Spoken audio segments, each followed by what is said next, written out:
Welcome to Something to Wrestle with Bruce Pritchard. Well, you know, that's not a rib. She pooted. What a rib. No, you haven't. There's no box of gimmicks. Rumor and innuendo. I don't deal in rumor and innuendo. And was he there? I was there. I don't give a shit. I ain't scared. I ain't scared of shit. Fuck him. Fuck you, Bruce. I love you. Double cheeseburger, double cheese, double mayo, double onion, motherfucker. Bruce Pritchard. Hey, it's Conrad Thompson, and you're listening to Something to Wrestle with Bruce Pritchard. Bruce, what's going on, man? How are you? Word to your mama. Bruce is sleepy and tired and stressed. That must mean it is time for Something to Wrestle with Bruce Pritchard. And today we're picking up where we left off on the one and only Mr. John Cena. Of course, we have done a John Cena episode back in the archives. I highly recommend that you check it out if you haven't already. I have a question for you. Yes, sir. You're a watch guy. Yeah. Okay.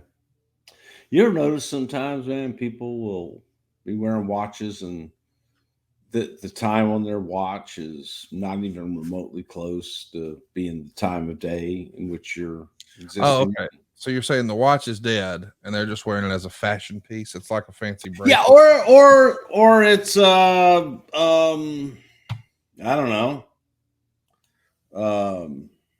Not even dead. But yeah, it's just not. It's like, wait a minute, how come this watch isn't? There we go. Okay.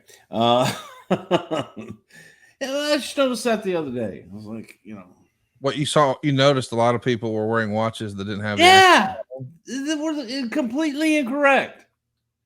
Yeah, those people are not really watch people. They're just trying to coordinate. And here's the deal: like, I got a watch just laying over here. They got a 40-hour power reserve, right? Most of them. Dude, you got watches laying everywhere though. Well, sometimes when I record, I'll take that or whatever I'm wearing off, so I don't bang it on the desk. That's what I'm. That's what I do. I bang. Yeah, You banged a lot of things in that watch.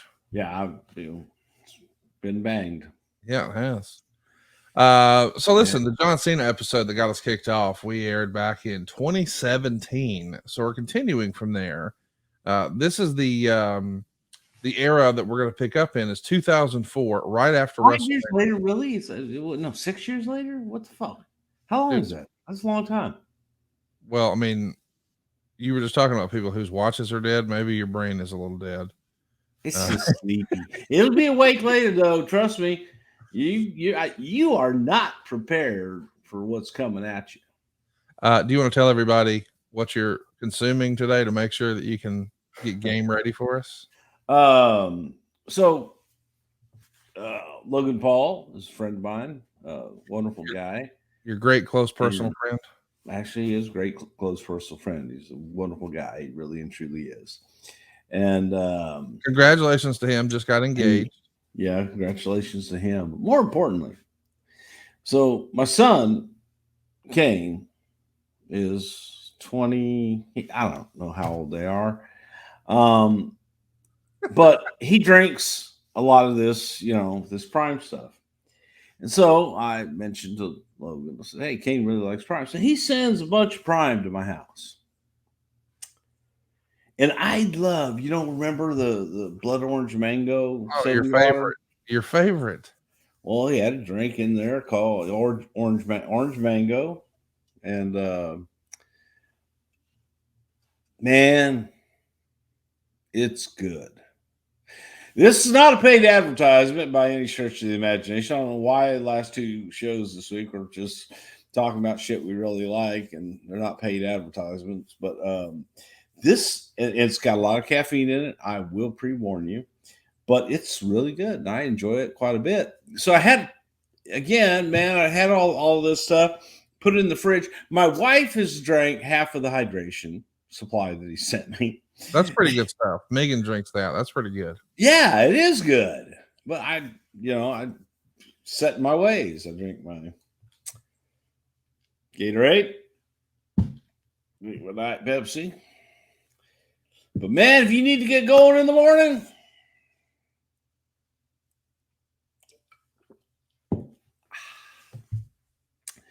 good shit. It is So there you excellent. go. We're hoping that the prime kicks in for Bruce, and we're going to pick it up where we left off, which is WrestleMania 20. The Rise of John Cena was the episode available in the archives over at somethingtowrestle.com. This is the era where John is using the whole Doctor of Thugonomics persona. Of course, we all recall he beat Big Show at WrestleMania in 2004 to become the U.S. champion. That's going to become his first singles championship in the WWE. And we pointed out in that episode that he really went out of his way to make the title feel special. And I think a lot of people forget about this title. If you're watching over on YouTube, the first spinner belt was not the world title or the WWE championship. It was the U.S. title. And this is maybe inspired by Latrell Sprewell's old spinning rims, or as you call them, spinning hubcaps. Yeah, I don't even know what you're saying right now. The belt span. Like No, I know that. I don't know what spinner rails. Rims that spin, like on your car. Mine don't spin. Well, they go round and round like the wheels on the bus. 20 something years ago, people were really into rims that would spin. Like wheels on the bus go round and round, round and round, round and round. Wheels on the bus go round and round all day long. That's all I know. Again, I'm reminiscing today. You know, Kane really liked bus. Every time a bus would come by, he'd walk out, run to the window, and go, bah, bah. Yeah. So now that Cena is the U.S. champ, he's going to successfully defend the title at house shows and on SmackDown against guys like Rhino and JBL and Rene Dupree and Johnny Stamboli and Nunzio and Danny Basham and Akio and Luther Reigns and Rob Van Dam. I mean, these are what a cast of characters here. Some of these names we haven't talked about in a long, long time. The biggest victories, I suppose, are the pay-per-view wins. He'd get a win over Dupree at Judgment Day in May. And then he would win a fatal four-way at the Great American Bash in June over Dupree, Booker T, and Rob Van Dam. Man, we don't spend a lot of time talking about some of these other names. Johnny Stamboli, Nunzio. You got any good stories about these cats? Nunzio, I don't know who the other guy is there, but that was Vito in that photo. Oh, okay. Man, Nunzio is probably, if you ever get a chance and you're at a convention or you're doing something, you have an opportunity to stop by and see Nunzio, the FBI, the full-blooded Italians. Go out of your way to say hello, and this will be one of the nicest gentlemen you will ever meet in your entire life. Genuinely nice, genuinely just wants to help people and have a great attitude, but do not, under any circumstances, fuck with him, because he will kick your ass. And he won't even break a sweat doing it.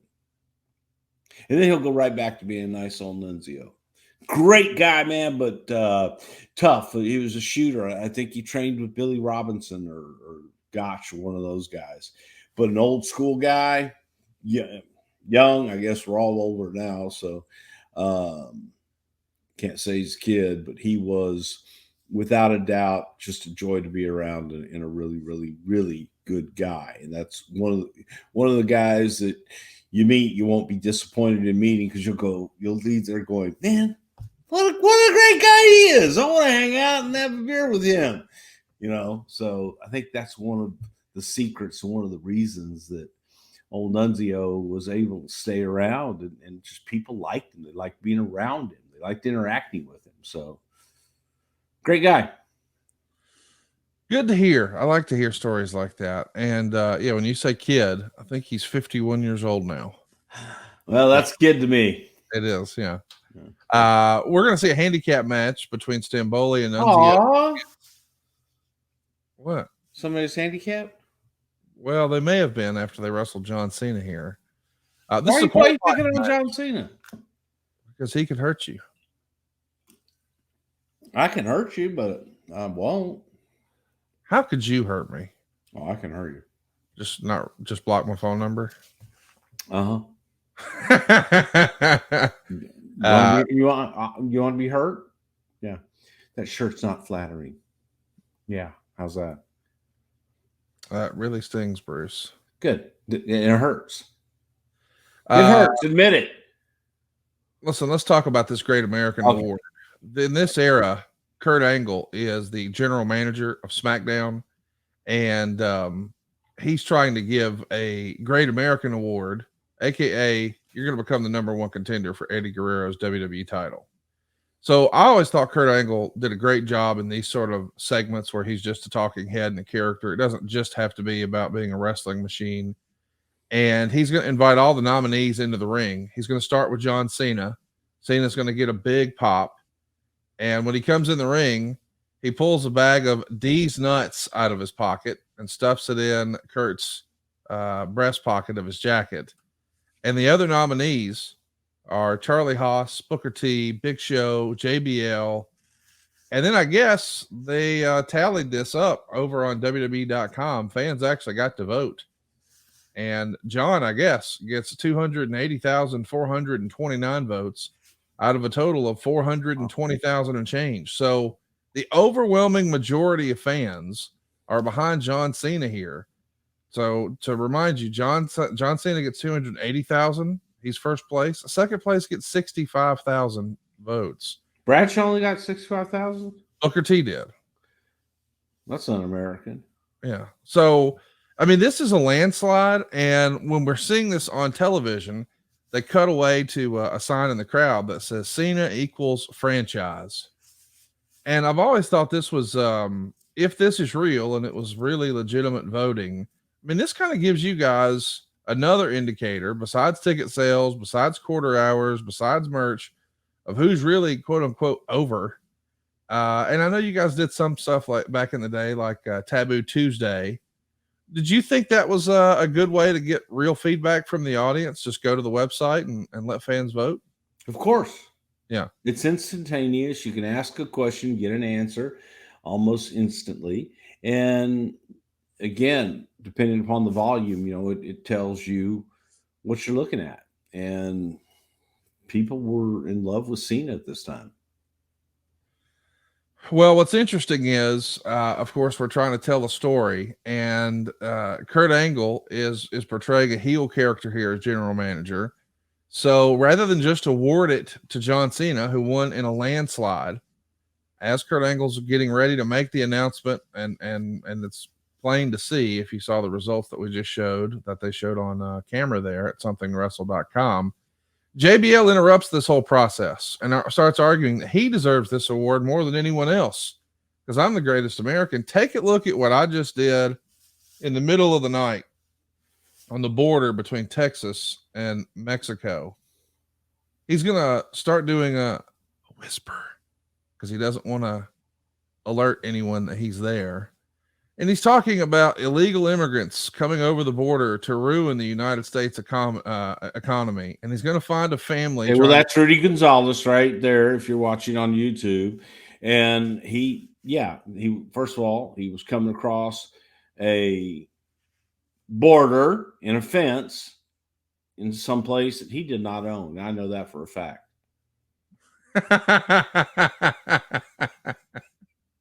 So maybe it's not what we're portraying, but by God, it's still technically the truth.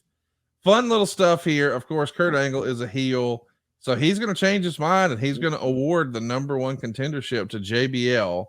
Kurt unveils the trophy, but wouldn't you know it, Eddie has managed to steal it and left a portrait of himself instead. This is pretty funny that this is how we set up JBL and Eddie Guerrero. But John Cena, man, already has the big vote of confidence from the fans in 2000. If I've already told the story, you can say, stop, Bruce, you already told the story. Never tell you the story about shooting that particular vignette? I need to hear this, yeah. So we were in little town, Athens, Texas, where John was born and raised. His father is the minister of the church. Very well-known family. Like, might as well have been the mayor of Athens, Texas, because he was so well connected and everybody loved his dad and everybody loved John. But John had moved on, you know. John had become a star. John had moved to New York City, got married to his beautiful wife, Meredith. And we were looking for a place to shoot this vignette. Well, what better place in Texas? And John's like, I got it all under control. My dad's got this guy. He's got a ranch. It's got about 1,000 acres on it. It's got fences. It's got land. We can shoot anywhere we want, do anything we want. And no problem. Done. Done deal. So I fly. I think I flew into Houston. I remember eating at Papacitos and spilling food all down the front of my shirt. And on the way out of town to go to Athens, I drove by Mattress Mac, Gallery Furniture, and I went in and got one of his shirts. I said, Mac, I spilled. We got hot sauce all over my shirt. Mac went back, got me a nice new Gallery Furniture shirt, and I went off to the shoot. Because you got to shoot at night. Because it's a nighttime shoot. So meet up with John in Athens. Well, have dinner. I've got an entire crew there. We've got like a little Bobcat,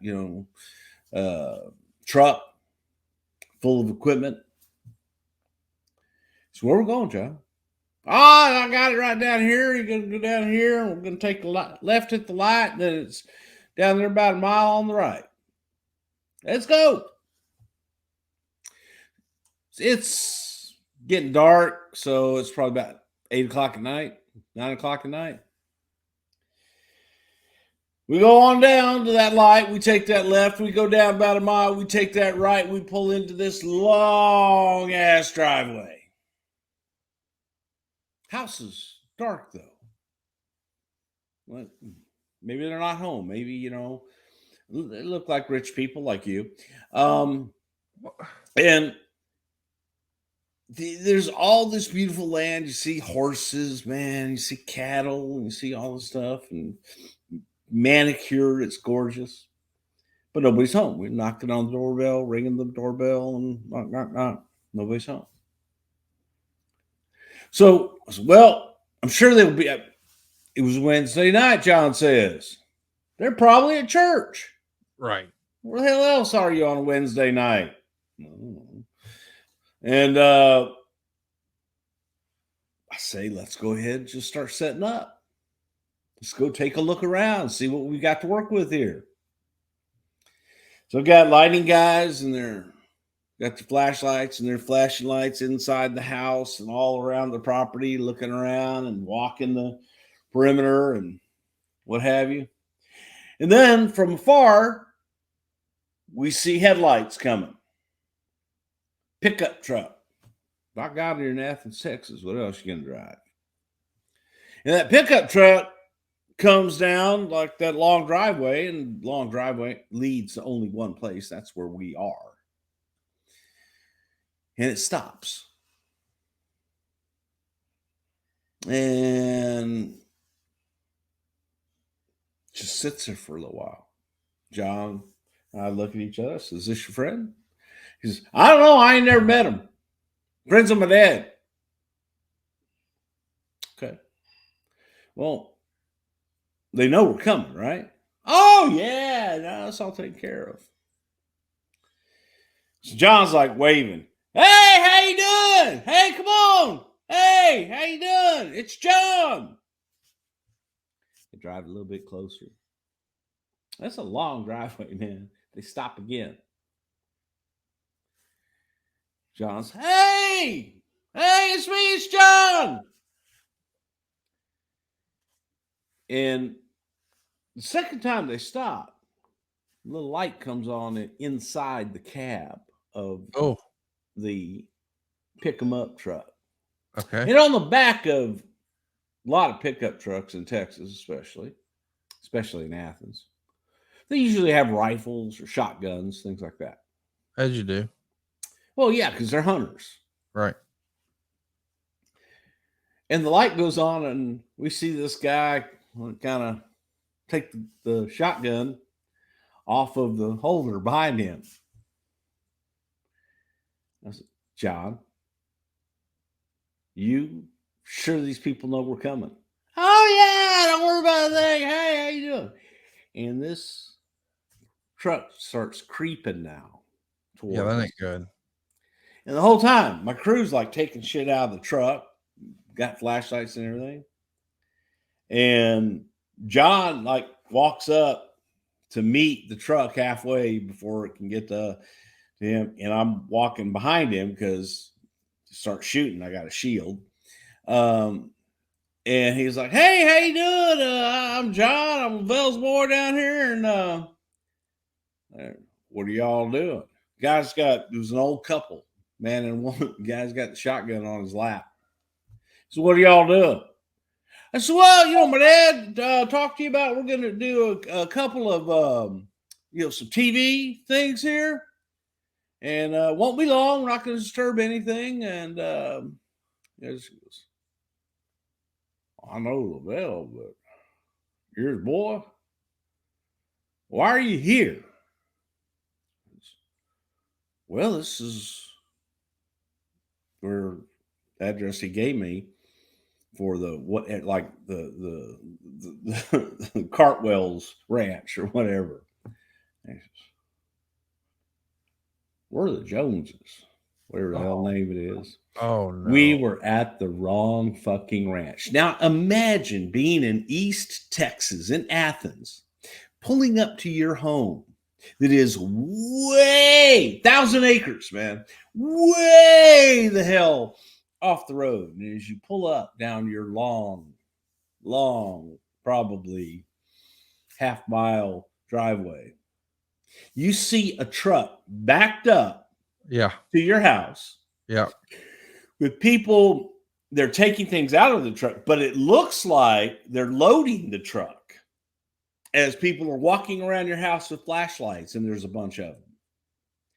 And then you see this goofy bastard in his cowboy hat and waving his thing with some fat guy behind him wearing a gallery furniture shirt.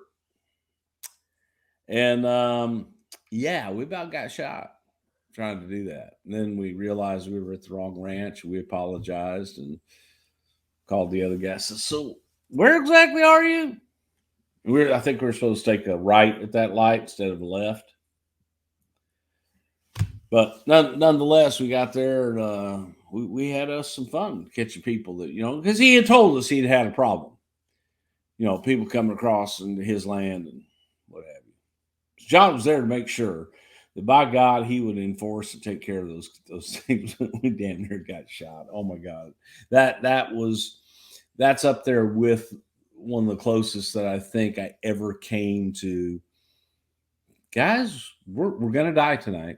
Oh, goodness.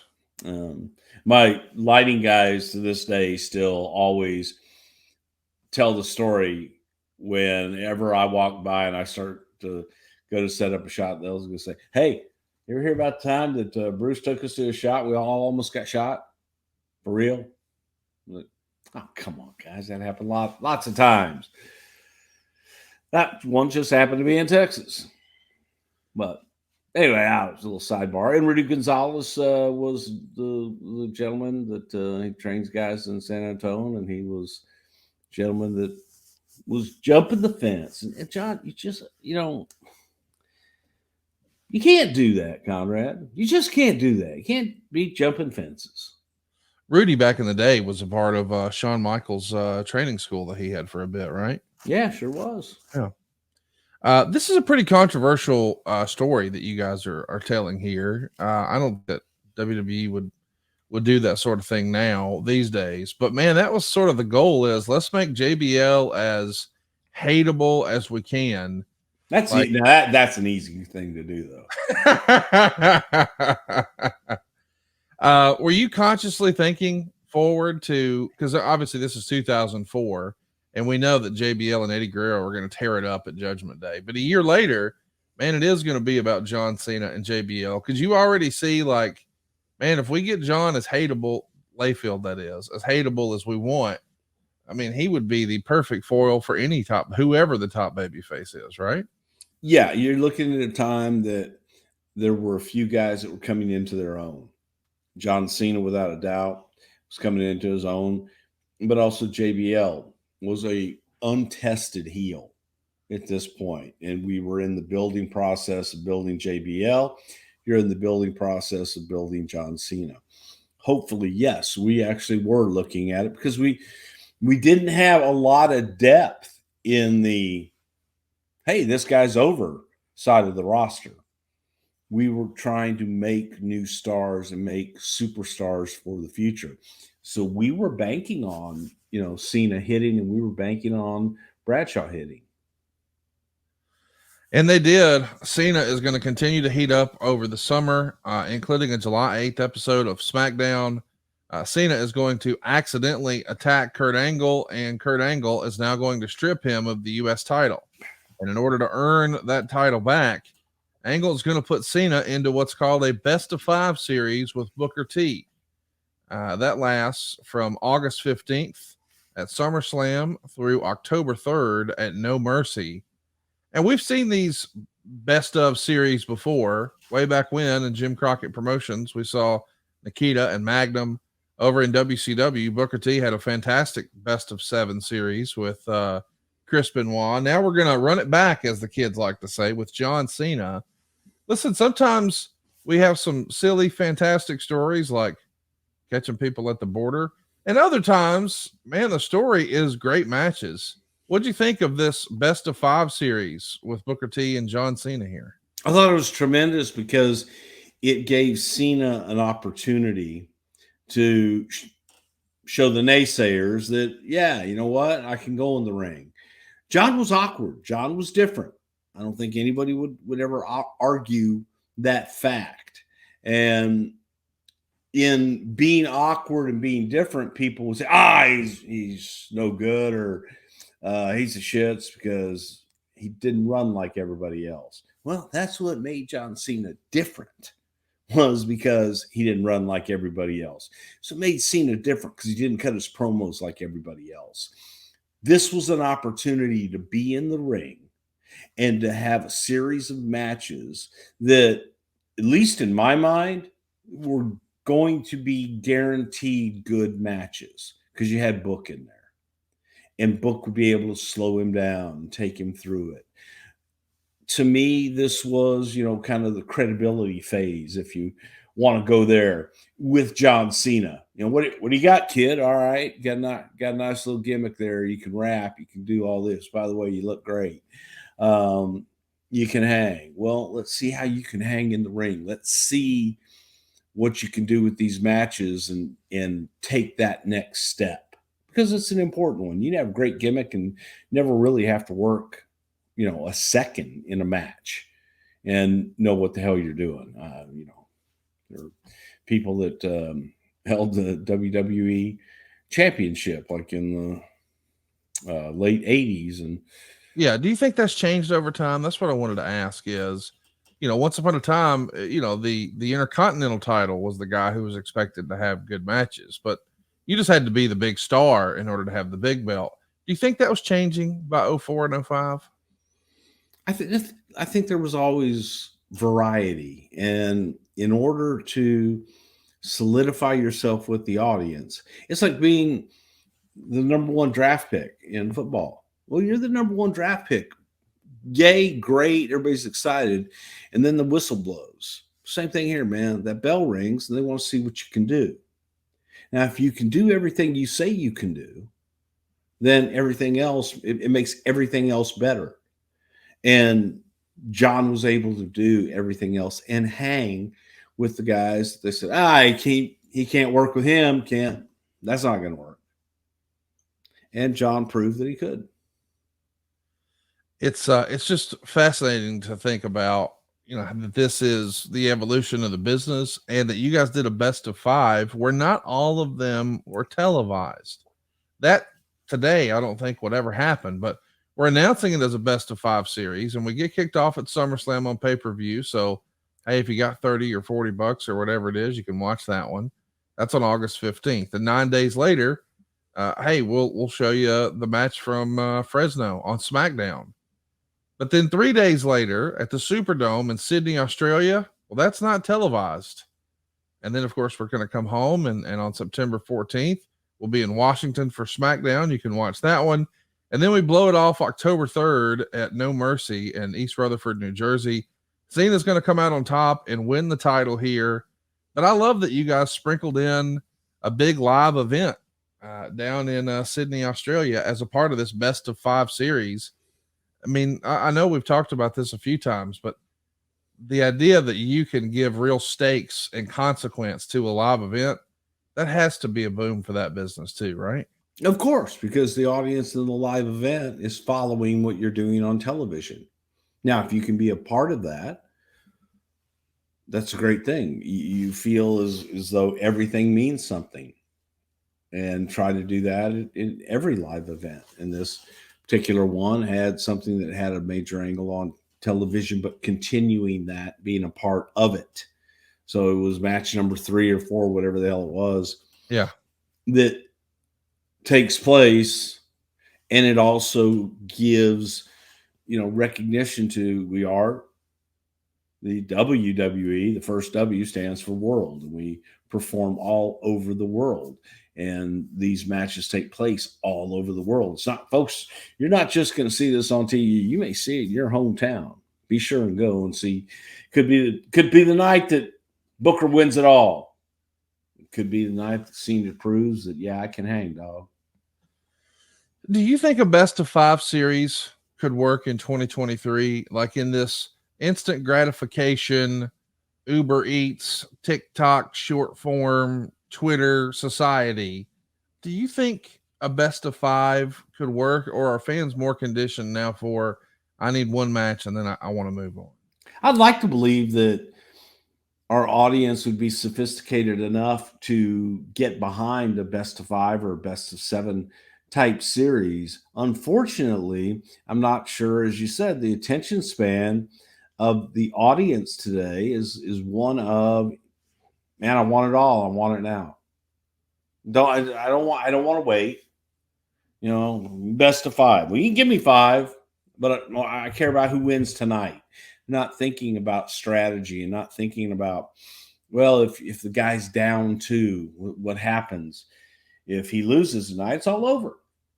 And people, it was really interesting this year with the World Series, and the Astros and the Phillies. I think most people were already saying, Houston Astros are going to kill them. There's not going to be a game 6 and 7. Probably won't even make it to 5. There was that sentiment, and I think people were just waiting for it to get over. Okay, yeah, we know who the better team is. Great, go raise their hands, and they still played it out, and there's still hope, which is what gives me hope, because the audience, man, Philly sure as hell didn't say, okay, yeah, the Astros are the better team. Let's just go get it over. They believed. Yes, the team had an opportunity. So I would hope that it could. I just don't know the shorter attention span. A 2 out of 3 over a couple days, maybe. But it's just not as attractive as it once was. Let's talk about Australia for a moment too. We haven't spent much time talking about Australia and the relationship with WWE. I think the WWE first went there in 85. They went back in 86. You joined the company in 87, and I don't think that WWE went back until 2002. And Australia, for a long time, as I understand it, was like a hotbed for wrestling. Folks like Mr. Barnett, as I understand it, made quite a lot of money down there. Talk to me a little bit about Australia and why you think you guys stayed away. I mean, 87, 88, 89, 90, it feels like those could have been big years. And even perhaps when there were some down years in the new generation era, or right before the Attitude Era gets kicked off, you guys were doing like tours in Kuwait and these faraway lands that you've never really been, but we don't go back to Australia. Why do you think that was? Was it a lack of a local Yeah. promoter or something else? Business. It's business. It's money. It's cost. To try and do an event in Australia is probably 4 times the expense of doing one in the United Kingdom. Very expensive. The flight alone, the time of the flight, you're 18 hours there, you're 18 hours back. So that's already a day and a half of your life just traveling to get there. And the expense of doing business there is tremendous. You don't have your rings, you don't have your equipment, you don't have everything contained to where if you need something, you can just pick up a phone and it can be there in a few hours. It can be there in a couple days at this price. And it was usually an astronomical price. So business wise, it didn't make a lot of sense because there were no subsidies back in those days to come in or any local promoter to guarantee you money to come in. The business has evolved and changed, but at the time, especially early on in the 80s and things like that, did we go to Kuwait? Did we go to Saudi and all over Europe? Sure we did, but they were paying a lot of money for that. Australia didn't. And all it was a long flight for a couple of days and a long flight back, and you really didn't make any money. If you want to be in business, you need to make money. No doubt. Well, you guys are trying to make some money right after No Mercy. So Cena's come out on top with this best of 5 series. He's the U.S. champ, besting Booker T here. But 2 days after that, he loses the U.S. title to a newcomer to SmackDown, Carlito Caribbean Cool. And we know that Carlito's going to go on to become a top guy for some time. But it seems like in this era, you're starting to build Cena. Is this how you sort of make a guy like Carlito? Let's have him make a big splash right away. One way, absolutely. And thought that, Carlito had the talent, brand new, young, and felt it's a damn good way to make him. And Cena was able, Cena was starting to get that Teflon coating. Didn't matter what you did to Cena. As long as John could come back and open his mouth the next week on TV, he was getting himself over one way or another. So this was an opportunity to make a new talent, Carlito, by beating arguably one of the biggest guys in the company. Well, and we know that Cena is getting ready to go film the movie The Marine. But before we talk about that, we should explain how we get there. Cena and Carlito are going to start a feud now, of course, after Carlito has bested him for the U.S. title. And as a part of this feud and the story we're trying to tell, I can't believe this is real. I don't think it's ever happened before in WWE, before or since. We tell a story that John Cena was stabbed by Carlito's bodyguard, Jesus, in a nightclub. My goodness. Talk to us about this stabbing storyline. How in the world does this get greenlit? Whew. Horrible. Horrible. Looking for different ways, the young man coming in, Aaron, was from California, I believe, and it worked out in UPW, and I had high hopes for him. It was Latino, had decent size, was an okay worker, but just kind of had a look. And again, it's you find it every day. You see somebody in a high school gym that can captivate those 200 or 300 people that are there to the point where you go, wow, they've got some charisma. They got something going on here. They can really go. And then you put them in an arena against an established talent, and it's like, wow, they don't have a clue what they're doing. They don't know what to do next, and the crowd does not give a shit. Right. Big difference. And I think that's what happened with Aaron. We had high hopes. We thought that he would be able to come in and work with Carlito and learn from Carlito. We knew what we had in Carlito. We had seen his work in Puerto Rico, obviously knew his father, but it was just a chance on a new guy and a different way to introduce them, but a horrible way. Didn't like it. I mean, it's one of those, sounds great when you're talking about it. Hey, this is different. What if we did this and this builds Right. out as something outside of this is a personal issue. It wasn't as much of a personal issue as it was kind of, I think that once we got into it, I kind of looked at it and go, it's disgusting. Yeah. And I know we had to get rid of John. I think that there are other ways, and that's hindsight being 2020. In that, yeah, it one didn't work. That was a stinker. Check that one off the box. Don't do that again. There's been discussions online, and I think maybe it came from a shoot interview that New Jack, our old pal from ECW, did once, where it was suggested that perhaps he be the guy to be involved in the stabbing storyline. That doesn't seem real. Do you think his name was ever bandied about when we're trying to come up with a way to get Cena off TV? What if New Jack stabbed him? I don't know if it was at that time, but there were definitely talks to New Jack. I don't think anybody wanted to touch him because of his reputation and unpredictability. But yes, it may have been during this time that he was actually discussed, but it never to the point of, all right, who's going to go pitch that one to Vince? Right. So the reputation preceded itself. Paul Heyman was there during that time and had near, so Heyman wasn't high on. Okay, you'll get your controversy, but it may not be the kind of controversy that you really want to have.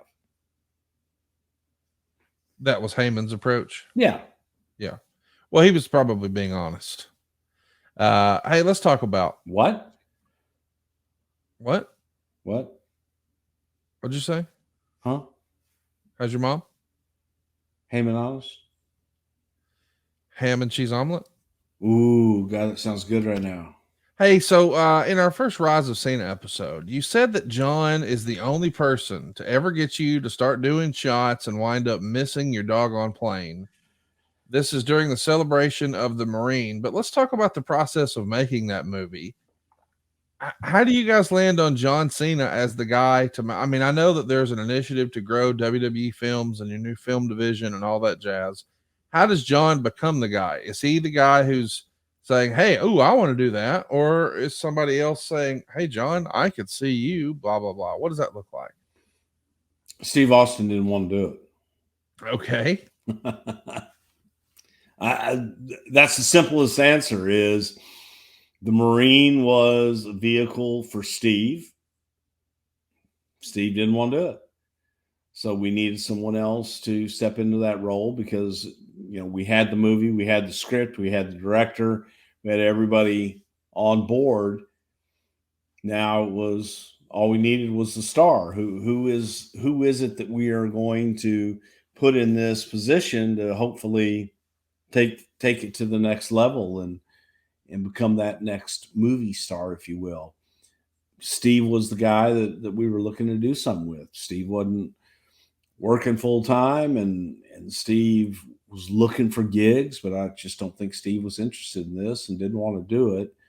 We had already committed to the movie. How about Cena? Congratulations. Now a star is born.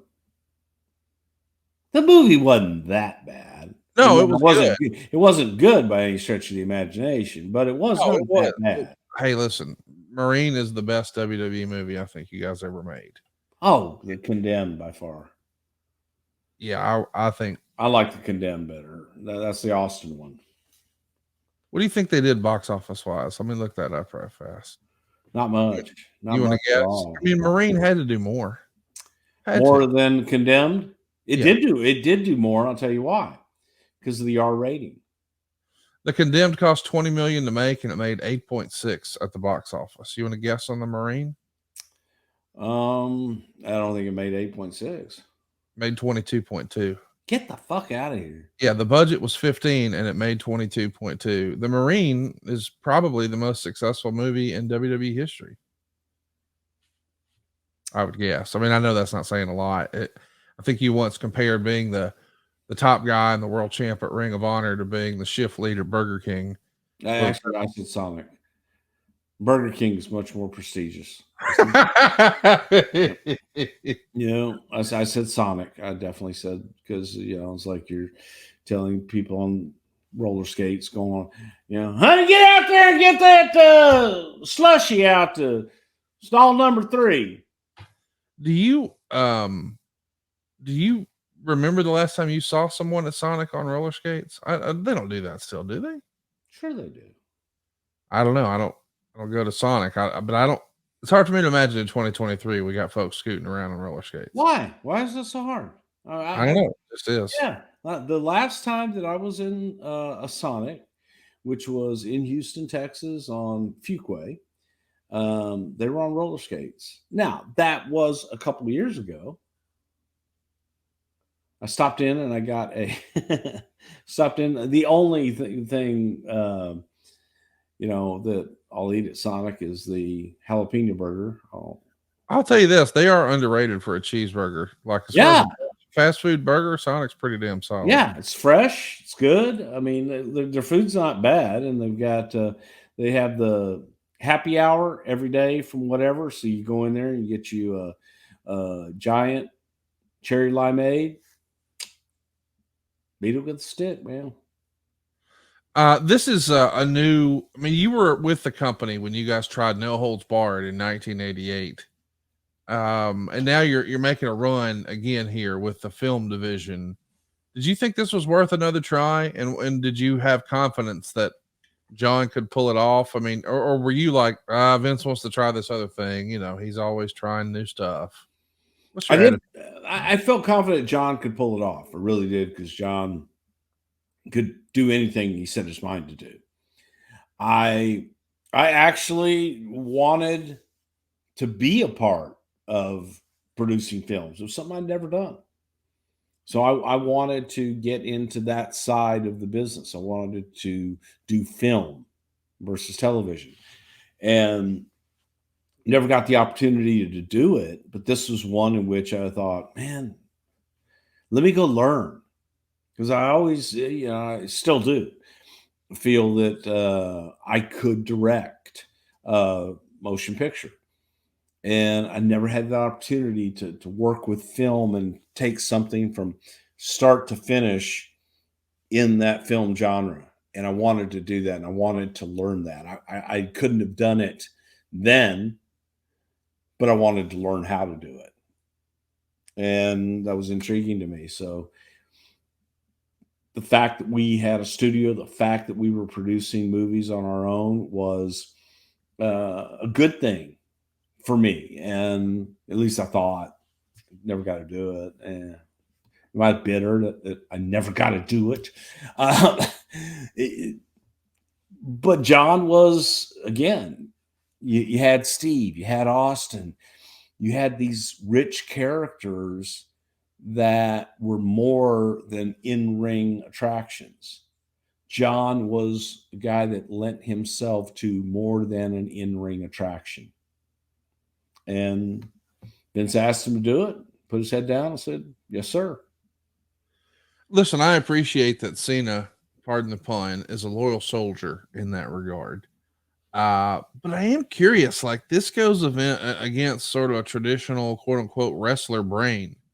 Like, hey man, I just got my big win at WrestleMania. You guys have, let me win the US title back over this big feud. And now you're asking me to put over this new guy and then go make a movie. I'm sure a lot of guys would have been worried about their quote unquote spot. Cena just signs right up though, and we know he's just fine for doing that. But I would see like a lot of veterans, I can imagine they would think at the time, hey man, this is a risk, right? Sure.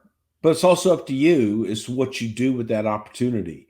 It is a risk, but are you willing to put yourself out there for everybody to judge you? And you know, you're almost guaranteed rotten reviews because you're a wrestler. And John was okay. It's good to do it, man. I'm going to do the very best I can with what I have. It's a different time in the business where we were expanding and we were getting into a lot of different things. This was an opportunity to make John a star beyond the WWE and beyond the ring. And the idea was one of, man, let's try this. And again, had Steve said yes, I don't know that we would be looking at the same thing that we are today with John Cena, and things would have gone different and gone sideways. But man, it was a good deal for John, and I thought John handled it very well. No, he crushed it, man. And he comes back at Survivor Series. He's going to make his return here in a traditional elimination match. He's going to team up with Eddie. We're not going to talk about San Diego and the putting me to bed. Yeah, you want to? I mean, you told the story before, but okay. Well, then I already told the story. But it was like, yeah, it was not first time I did shots. It was just that first time I dumped shots and got caught. Yeah. And then he sat there and we drank.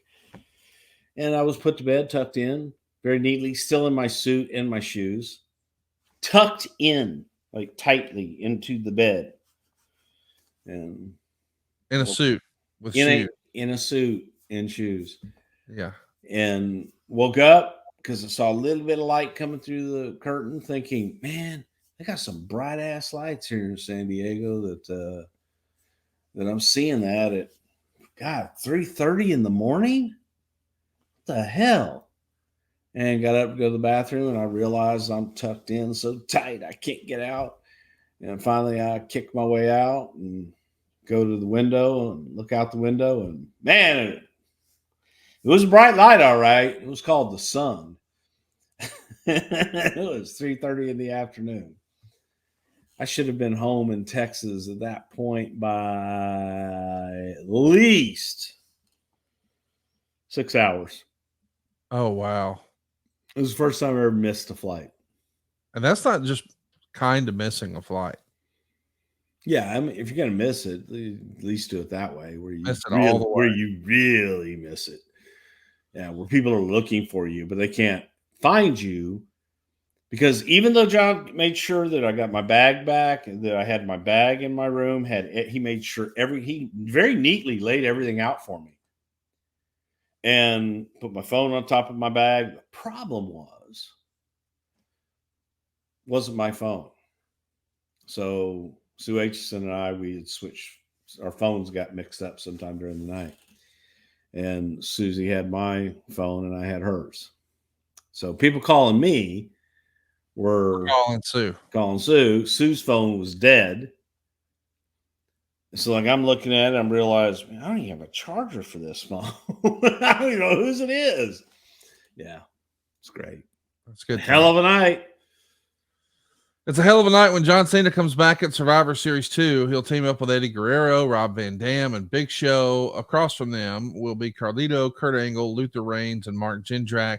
Interesting time here for the WWE. Cena, Eddie, and Show wind up being the survivors in that one. And at the following SmackDown on November 16th, Cena wins his U.S. title back from Carlito. It takes him all of 25 seconds to do this in Dayton, Ohio. And Cena becomes a fighting champion, defending the title successfully against Rene Dupree and Kenzo Suzuki and Kurt Angle all the way up until Royal Rumble 2005. And we've covered this in the archives. What a special Royal Rumble moment this is. Is this the craziest Royal Rumble moment of all, do you think? The finish with Batista and John Cena tumbling over at the same time. And here comes Vince, who manages to somehow tear not one, but both of his quads. was interesting. It's got to be the craziest Rumble moment of all time. It's got to be. And yeah, it's up there with Steve getting eliminated in San Antonio mistakenly and just rolling back in the ring. Just kept on going. Yeah, it was not supposed to happen. Not even supposed to be close. And when that happened, it's like, oh shit. And you're thinking about, well, I can't change the finish. That's done. And thank God, at least they both landed at the same time. Right. That was good. Not planned. But yes, that was crazy. And before we knew it, somebody said, hit my music, and they were gone. And the rest, as they say, is history. But no, that was a little scary. That was a little scary. I mean, we definitely could have gotten out of it. We could have figured out a way to get out of it, all that good stuff. But that's one of those moments where you can't control everything, and it ain't ballet. It is a crazy moment, and maybe we'll add to the legend of how crazy Vince is for a long, long time. This is an interesting moment in time, though, because it feels like a lot of people, and I think even Kurt Angle has recently said on his podcast that Vince had a decision to make of who he was going with. And I think Arn Anderson has sort of echoed this.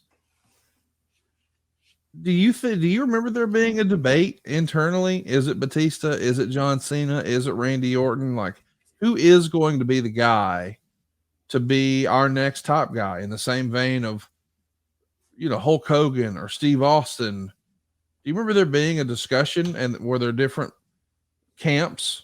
I'm team Randy, I'm team Batista, I'm team Cena. Do you remember that sort of? Always have those kind of discussions. Always, because contrary to popular belief, you're not always just looking for the guy. You're Right. looking for who are the guys. Yes. And who is that next crop that's going to take us to the next level. Cena was in that discussion. Batista, Brock had been in that discussion at one point. There were a lot of guys that, Dusty was in love with Randy Orton. That's the only way to go. Randy Orton, third generation wrestler, man, youth, all this stuff. Batista, by God, he's got the look. Look at him. Cena, he's got the look, he's got the charisma, he's got everything, and the best attitude out of all of them. Dave, I think, wanted it. Dave was like, man, I'm in this to make money. I'm in this to be a star. Is how Batista looked at it. And Batista wanted to be the guy. I don't know if it's for the same reasons or not, but all of them were fighting hard, which I think is great, because as you try to tell talent from day one, going all the way back to the beginning of time, is what we do is a shoot. I mean, it being the top talent is a shoot, man. You got to fight to get there. And if you can't do that, and you aren't willing to do that, then you're never going to make it. The top guys weren't people that just got it handed to them. At least not the good ones. Can you expand on that? Can you give me an example? Well, an example of a bad one is, I think, Ultimate Warrior, who wanted it for the wrong reasons, and was given that opportunity, but didn't know what to do with it, because the human being behind it wasn't into being the guy. He was into, I want the money, I want the notoriety, but I really don't care about anything else. A guy like, Cena, Austin, Rock, Hunter, Foley, those guys all wanted to be the guy, and they wanted everything that came with it, but they wanted to be the best. They really wanted to be the best at what they did, and were willing to sacrifice and do whatever it took to be the best. And I think people would always kind of look at Taker and go, man, how did Taker stay this top guy for all these years to this day? Because Taker, man, was Taker. It was a gimmick, but he lived the gimmick. He sacrificed. He was committed. Yes, and you have to be committed to be the guy.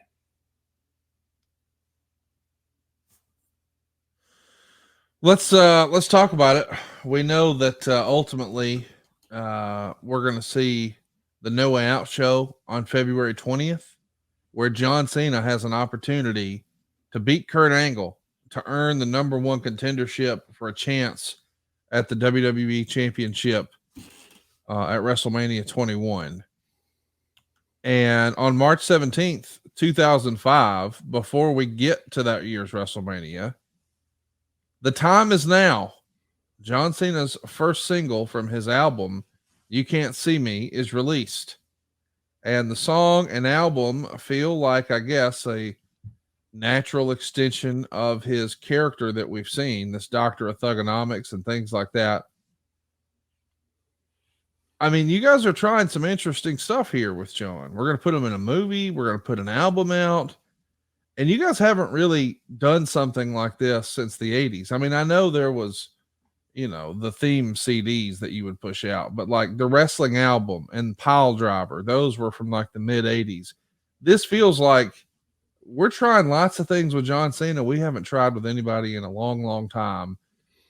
What can you tell us about producing this album and the drivers for it? Is this just, hey, this is a revenue opportunity, or we think it's a natural extension of the character? Talk to me. Well, I mean, to be fair, we had done things. We did Slam Jam, and we did WrestleMania, the album, in which we had guys singing songs. But they were, for example, Pile Driver was produced by WWE. Pile Driver 2, same thing. That was self-produced. Slam Jam and the WrestleMania album, that was cooperatives where we co-produced with other people. I think Slam Jam was the one we worked with Simon Cowell on. And we had done those projects. We would always do those projects. John was unique in that John was, without a doubt, I think one of the most talented people I've ever had the opportunity to work with. And the fact that he could sit there and freestyle rap, that's what kids call it today, and hold his own with anybody and everybody, and wasn't scared of shit. So John was not ever afraid of failure. John was afraid of not having the opportunity to fail. He's like, man, just give me the opportunity, man. Just, if I sink, I sink. But he always found a way to swim. And with this was something John wanted to do. John produced it. John wrote all the stuff with his partner and his brother, and they put all this shit together.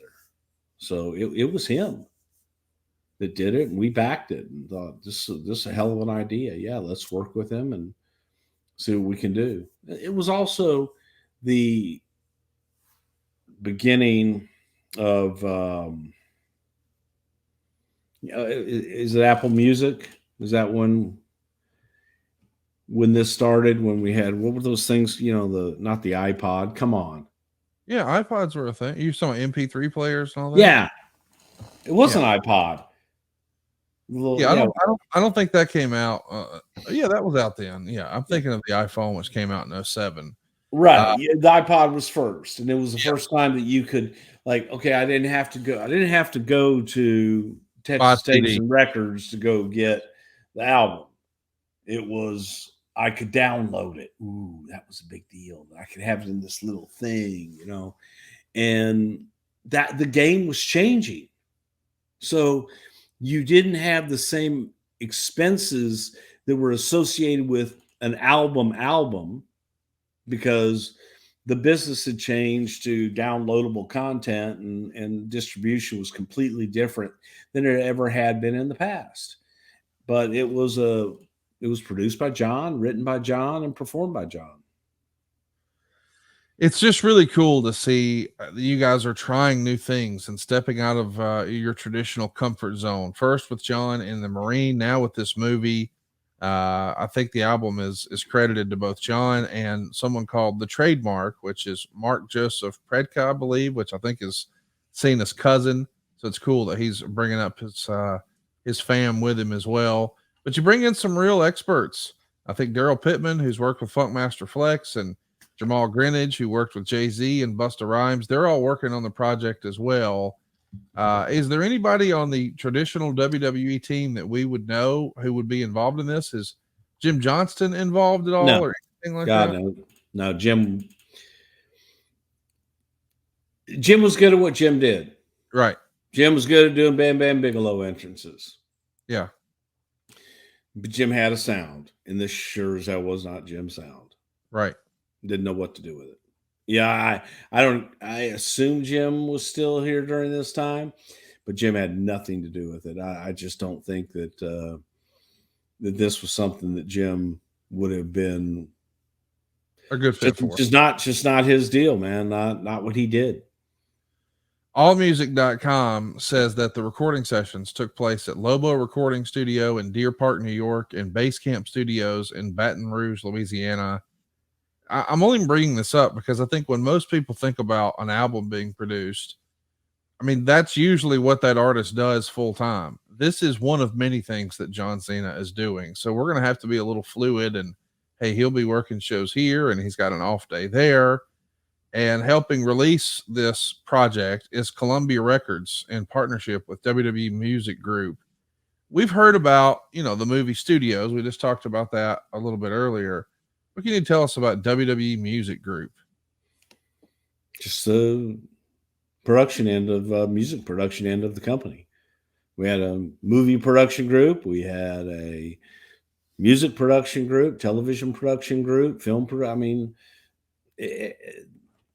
It's just the music end of the company.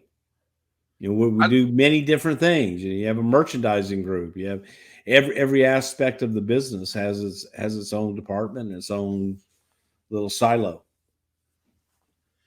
I find it interesting that Vince always wants to maintain whatever sort of control over that sort of thing he can. Like, I think the production company that put out No Holds Barred was like Shane Distribution, and the music once upon a time was Stephanie something or other, right? It was Shane Productions and Stephanie Music. Yeah, I think that's fine. Yeah, but it's just, look, if you create something, you want to own it and protect it. That's business. That's good business. That's why, it's still in business today, is by doing that. And I think that people look at it and go, oh, well, that's not fair because we trademarked his idea. Now I can't steal it. No, it's just business and good business. Now, without a little bit of controversy here, The Time Is Now had a sample of Annie Up by the hip hop duo MOP, and they're actually going to sue for $150,000 in damages. Of course, Annie Up even had a sample of a song from 1968, though. The lawsuit, of course, is eventually dismissed for undisclosed reasons, but that music business, man, this is an interesting foray for WWE, no? Yeah, again, no different than any other business, and the music business is very protective of their rights. Yes, rightfully so. But there are very few original ideas out there. But I don't think that, it was something that they claimed, and I think that's always going to happen, especially with something like music that is so subjective. You hear a beat, you hear a song, and it brings other beats and songs to your head. And from that, you start building and you start coming up with things. It may sound similar to something very popular that you don't even realize that you're doing the same thing. If that Right. makes any sense. Yeah. Because in the subconscious, you're not going, I'm going to go copy this song. No, Right. you're, walk this way, talk this way, walk this way, and you start to think, eat this fish, bite my ass. It's I'm just thinking of these things, and then it comes out in the same style, but I'm not going out to steal Aerosmith stuff. It's just that I'm used to listening to it. I'm used to,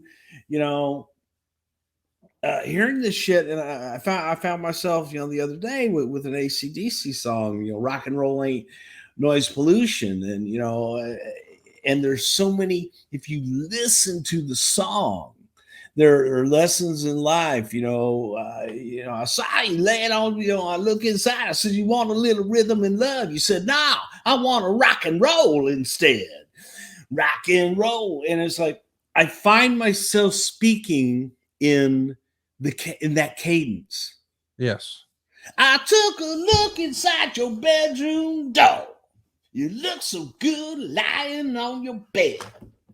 When I asked you if you want a little rhythm and love, you said, no, I want to rock and roll instead. Bring it down, because rock and roll ain't noise pollution. Rock and roll will never die. Rock and roll ain't no pollution. Rock and roll, well, it's just rock and roll. And when I get on these sermons and meetings sometimes, I go into that shit. Not, I took a look inside your bedroom door. No, it's like, hey, I was walking by your open door the other day, and I took a look inside. I saw those plans lying on the table. I asked you if you wanted to incorporate that to merch. You said, no, it's just for TV. And I said, no. Anyway, but the prime has kicked in, boys and girls. Prime really works. Give it a shot. I think you'll be glad you did. But again, the point is I'm not consciously stealing. Just it's ingrained in my head. Take a letter, Maria. Address it to my wife. Say I won't be coming home. You know what you need right now, Bruce? You know what you need? I do. Cena is working with JBL and members of JBL's cabinet. He's going to team up with the Big Show to beat JBL and Orlando Jordan. And a week later, Cena actually drops the U.S. title to Orlando Jordan, which now allows him to really focus on the world title. And we know that that's the story. We're getting towards JBL and John Cena for the world title. And what better way to build it up than some promos for WrestleMania? And WrestleMania 21 had some fantastic ones, man. We went Hollywood. And one of my favorite vignettes that people still talk about to this day is the A Few Good Men remake with John Cena portraying the Tom Cruise character and JBL portraying Jack Nicholson's character. These are really, really well done. Do you recall how this idea came to be? Did you help shoot this? What was the process to make these? You're in Hollywood, man. Do Hollywood better than Hollywood. So WWE's coming to take over Hollywood and did it in a way to take every, iconic film scene that we could think of and put our superstars in them, poke a little fun at it and have some fun with it to let Hollywood know that we're going to do more than wrestle, man. We're going to take over in everything you do, by golly. And I thought they were incredibly well done. And our folks at the TV studio did it. And I thought they were great. Absolutely, absolutely magnificent. It really was. Into those. Did you help with any piece of the production, or all I did was take a look at scripts and just help with ideas? I didn't produce any of those. Really good stuff. We would see Pulp Fiction with Eddie Guerrero and Booker T Taxi Driver with Heidenreich, Batista, Shawn Michaels, Rey Mysterio, and others. You talking to me? Isn't that great? The Gladiator with Stone Talking to me? Cold, Braveheart with Triple H. Really, really fun stuff. But finally, we get to WrestleMania. It's April 3rd, and John Cena becomes the man. He wins his first WWE heavyweight title in 11 minutes and 18 seconds. He beats JBL for that honor. And Meltzer would say, last week I said WrestleMania should be good. I was wrong. It was very good. But he wasn't a fan of the match here itself. Of course, you're not doing the match for Dave Meltzer. You're doing it for the fans and the crowd. And more importantly, man, this is a guy who now at this point is a 16-time world champion. This is his first one. Do you remember Cena's reaction afterwards? Like, as a little kid, he used to make belts out of cardboard and dream of being the WWE champion. And we know what a huge wrestling fan his dad is and how happy his dad was to know that his son was wrestling in WWE. But that's one thing. It's another thing to win the world title at WrestleMania. How excited was John and his family here? Ecstatic. And because it was another chapter, in that dream. It was what, when he was a kid, was probably the ultimate dream, and it all would end there. The dream was just to get there. Now, once you're there, it's like, now what? And I think John had already looked at not now what, but what's next? Let's go, motherfucker. John wanted to be the guy. John wanted to be the one that the company depended on. John wanted to be that guy that got the call. Said, John, I know it's 4:00 in the morning, and I know that you're in Yakima, Washington, but I need you in Thibodaux, Louisiana in about 6 hours. John would be there. John wouldn't ask how, why, or anything else. John would be in Thibodaux, Louisiana, and doing whatever he needed to do. That's how he made it. He didn't go, oh man, I've got plans. I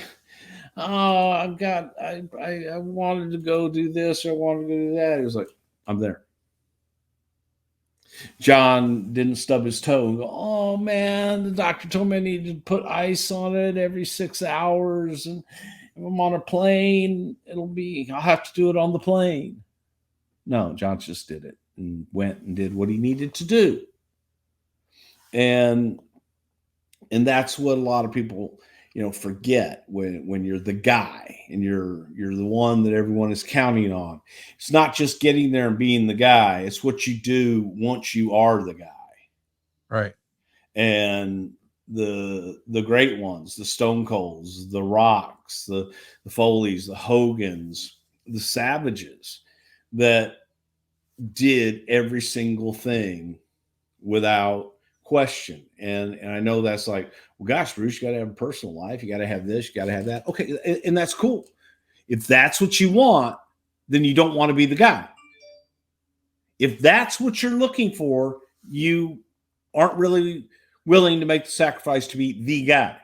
Right. That's okay. We'll look for somebody else.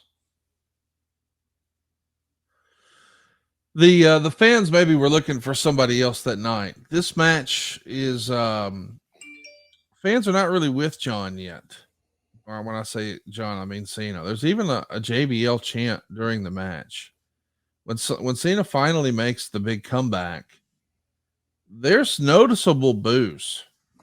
And John hits the FU and gets the pin. There's no near falls. There's no last second kickouts. I mean, JBL put him over clean, but Meltzer would say that Cena was not over with this crowd. Why do you think that is? Because I do think we would see that John Cena is going to become one of the biggest stars in WWE history. And years later, we would have sort of a split audience where there's a subset of fans that love him and another subset of fans that do not like him at all. I'm curious, when did you first start to notice that? Because this, even though it is a big moment for John professionally, it doesn't feel like the fanfare is maybe where we would expect it, given all the stuff that he's done. Do you think the time away to make the movie, hurt some momentum, or is this just one of those crowds, man? No, I think that it's any time that someone reaches that success. Okay, you've done it. Now, what have you done for me lately? And the audience will turn and they will resent you. But here's the thing: they made noise. They cared. So I really didn't care whether they were cheering, whether they were booing him out of the building. They had an emotional reaction to John. They cared about John. Love him or hate him, they cared. And that is the single most important thing that you want from an audience is you want them to care and be passionate.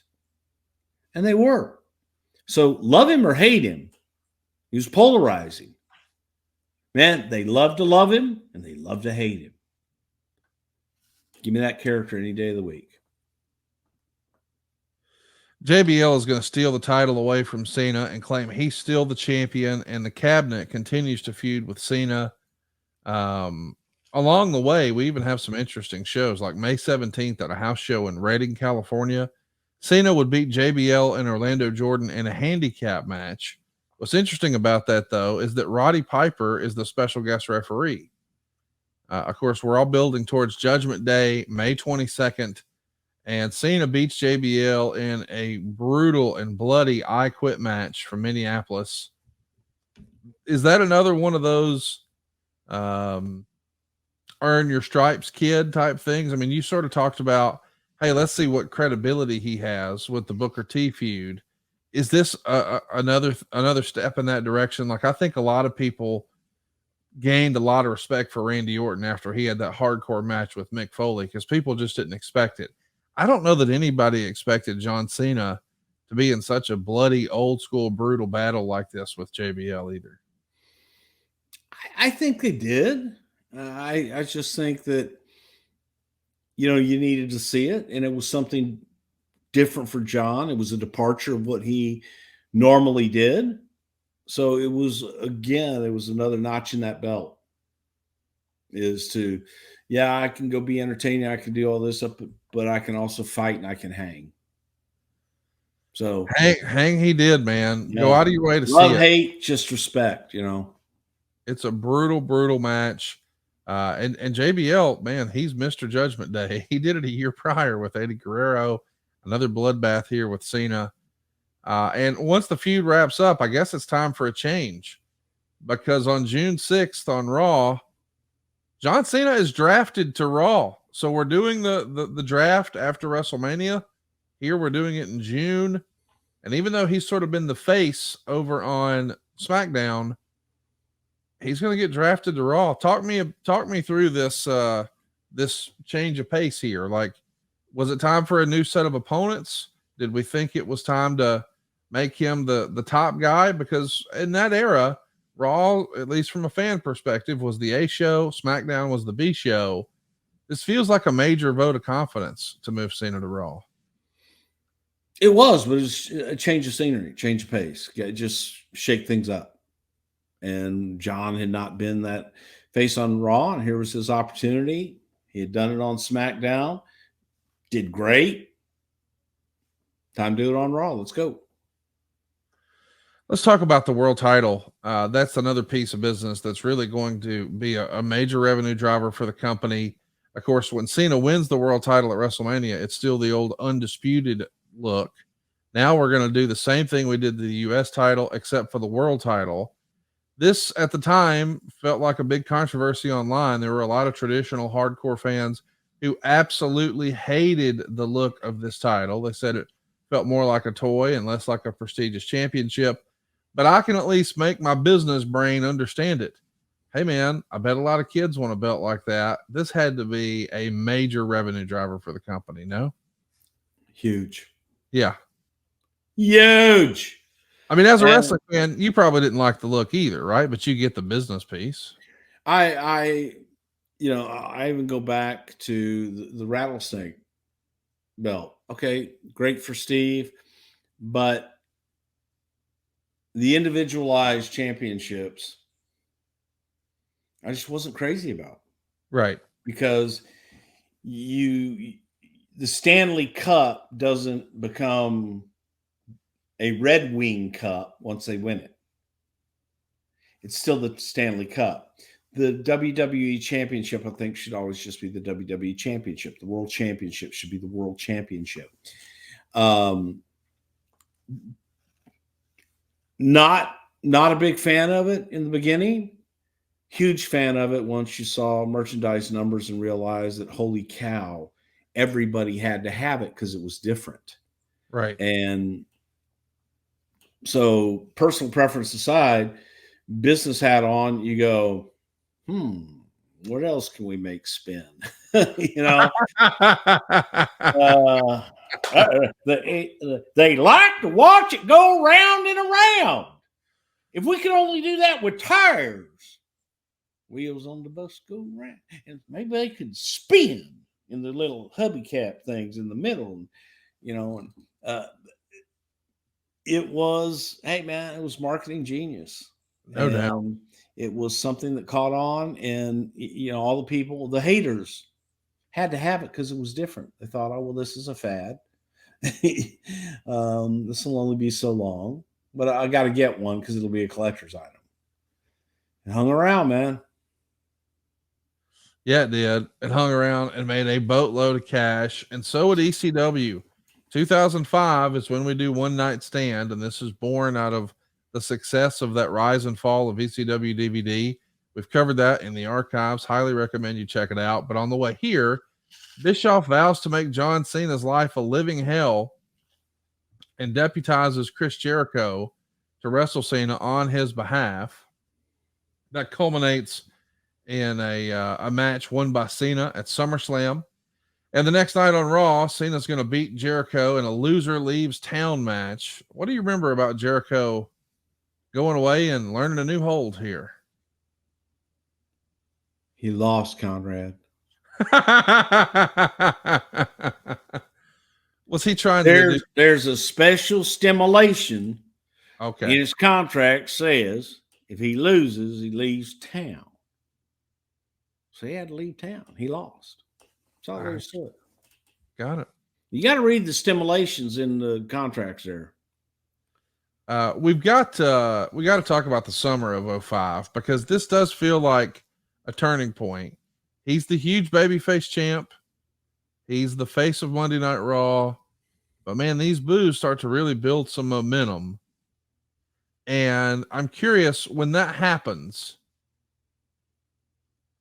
what does Vince pay attention to and what is he a little hard of hearing about? Like before you were back, I know we don't talk about modern stuff, but before you were back, fans were not really into Roman Reigns. And boy, they are loving them some Roman Reigns today. So in the end, Vince was right. But I'm curious, did he have that same vote of confidence, do you think, at the time? And John, like, pay them no mind, whether they're cheering or they're booing, we're getting a reaction, and that's what we're looking for. Is that the approach? Well, no, the approach is you listen to everything. Okay. Okay. Go back and listen. Listen to the reaction John got on his entrances. Listen to the pop John got when he won a match. A little higher pitched, obviously much younger and a little, not as much bass in it. And it definitely outweighed the boos. If you really want to be honest, if you want to go on and go, no, they were booing him, and that's all you want to hear, great, go hear that. But you got to listen, and you also have to look at it and go, we're selling out of John Cena merchandise before intermission. There's young adults, young males, that thought it was cool to boo him. Right. But there were more parents and kids that liked his message, liked him, and bought his merch. Right. And believed that he believed. So the audience member believed in their guy, that being John Cena, because John Cena believed in John Cena. My son Kane, when the first Rock Cena match, I was with TNA, and Kane says to me, he says, you know, he goes, this is so cool that WWE got Dwayne Johnson. Isn't that cool? Because He missed it. he wasn't there. He wasn't around for The Rock. Right. And at that time, Rock was Dwayne Johnson. And so to Kane, WWE got Dwayne Johnson to do The Rock. Right. Not, it wasn't The Rock returning to him. And in listening to their promos, those guys were so great, and it was all so real, and just, I mean, you felt the emotion. But Kane said, he goes, and I said, well, who do you want to win? He goes, oh, Cena. He goes, Cena's real. He says, I believe what John says when he says it, because he's the real deal. Now, this is coming from A fan. mouth of babes, you know. Okay, Yeah. this is just, he was 11 years old, 12 years old, whatever it was at the time. Right. Right. And I'm on the road, and I might have had a couple of adult beverages, and I called John, left him a message, and he called me right back. He was deadheading to the airport. He was out on the West Coast somewhere. And I said, wow, I didn't think you'd call back. He says, well, you called me. I said, yeah, I just wanted to leave you that message. He goes, how you doing? We talk a little bit. And I told him that story about Kane. And he goes, wow, thank you. And he goes, because you know it's true. And I said, yeah, I do. And he says, you know, went through the I love yous and all that good stuff. But, you know, here John was doing everything he was doing at that time on the road to WrestleMania, doing all this stuff in a car, not with a driver. He's driving himself to the airport to make a red eye to get back to the East Coast because he had something to do first thing in the morning on the East Coast. But took that 10 minutes to return my phone call because I said, hey, I just want to share a story with you, man. I hope you're doing well. Just, well, you called me, so I called you back. That's who John Cena is the human being. So the audience that was booing John Cena, they booed him because they thought it was cool. It's different. It's against the grain. And the audience, they cared. Booing him, they cared. I'm going to boo him. I'm going to let people know I don't like John Cena. Hey, great. Right. Thank you. And thanks for coming out and enjoying the show tonight. Appreciate that. That other side of it, the parents and the kids that believed in John Cena because they finally had somebody that was true to his word, was entertaining, could be edgy, but he was real. And there was that, you can have guys that are real, but not feel that they're real. It's like it's too good to be true. John's just John. And that's why I think it worked. Well, one of the things that works is him debuting a new finisher. He's going to get himself into a feud with Kurt Angle, thanks to a little help from Eric Bischoff here in late 2005. And that's when he starts using the STFU. Of course, that's his new submission move. What do you think of the STFU for John Cena? I mean, a babyface with a submission finish. It feels like more and more people were trying to come up with their own version of a Stone Cold Stunner or some sort of big impact move. A babyface with a submission finish makes me think about the Bret Hart days. What'd you think of a submission finish for a babyface John Cena here? Well, that was okay. It was variety. John could beat you with the FU. He could beat you with the STFU. I never looked at John as that guy, you know, the technical wrestler that I want to see in a technical wrestling match. But it was another dimension. It was growth. It wasn't just doing the 3 punches, big boot, leg drop, 1, 2, 3. Right. And that was important to John to evolve and to change as he went on. Let's talk about the New Year's resolution or revolution. What a show this was. January 8th, 2006. It's an elimination chamber match, and John Cena retains. But what everybody remembers is after the match, and what a brutal match it was. You see all the combatants there. You got Carlito, you got Kane, you got Shawn Michaels, you got Kurt Angle. I mean, this is a who's who in this match.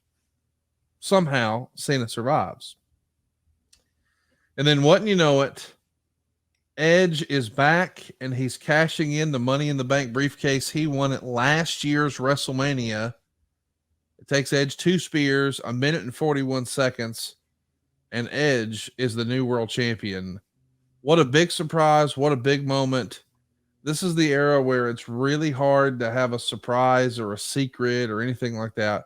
The internet has become a much bigger piece of the wrestling business. People were shocked. I remember I had folks over at my house. People lost their mind. Oh my God, Edge is back and he just won the world title. He beat John Cena. You know, the inaugural Money in the Bank ladder match and the cash in. This became the first time we saw something like this, and it paved the way for so many fun and exciting opportunities in the future. You were there. What do you remember about this moment?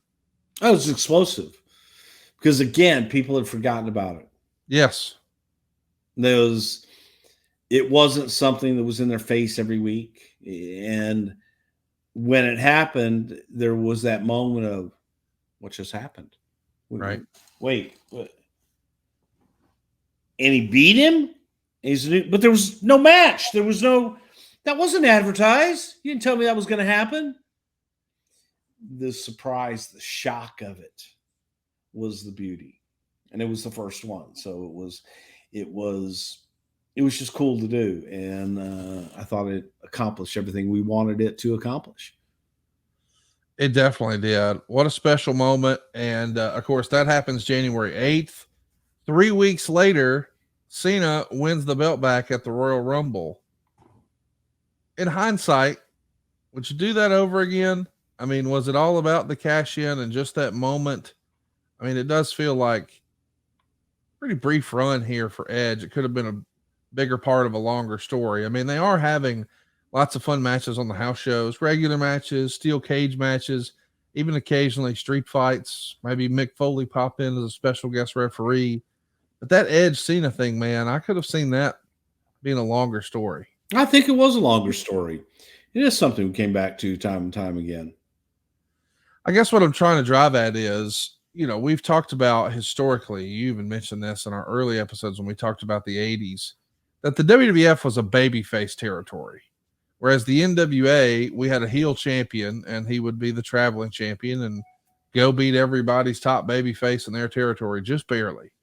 But in the WWF, man, we really built up Bruno and we really built up Hulk Hogan. And now we had to have a heel factory for them. Do you think perhaps the fans would have gotten behind Cena a little more if he had been chasing a heel champion more? Or was it just, hey, we're a babyface territory, Conrad. It is what it is. No, it was the right thing to do. It was, again, you're looking at merchandise sales. You're looking at reactions. You're looking at who's selling tickets. John sold tickets. John sold merchandise. So that was the guy. When you look at all your metrics, you know, when you look at the business side of it and you look at who's doing what, how everything is doing, you go, well, what's the difference? What's driving this? Who's moving the needle? John moved the needle. John was, I hate this term, John was a game changer in that regard. But there's proof behind that. That's not just somebody saying, hey, he was a game changer. The reason he was a game changer was because of what he did and because of how he affected business in a positive way. And that was why. On TV, even though he's having a hell of a run on the house shows with Edge, on TV, Cena is going to start a feud with Triple H. Triple H wins the Royal Rumble. He's going to now be the challenger for Cena at WrestleMania 22. And we get the entire extended Triple H family involved. We see Cena team with Kane and Big Show to defeat Triple H, Carlito, and Chris Masters. And then Cena and Hunter are forced to be a tag team in a match against Kurt Angle, Randy Orton, and Rey Mysterio on a special Saturday night's main event on March 18th. 2 nights later on Raw, we see Cena team up with Shawn Michaels to take on Triple H and his brother-in-law Shane McMahon. And a week later, Cena finds himself with a victory over Vince McMahon. I don't think enough people even talk about that, but just like we did with Austin once before, we're going to get him in there with Vince McMahon. He picks up the win by DQ here.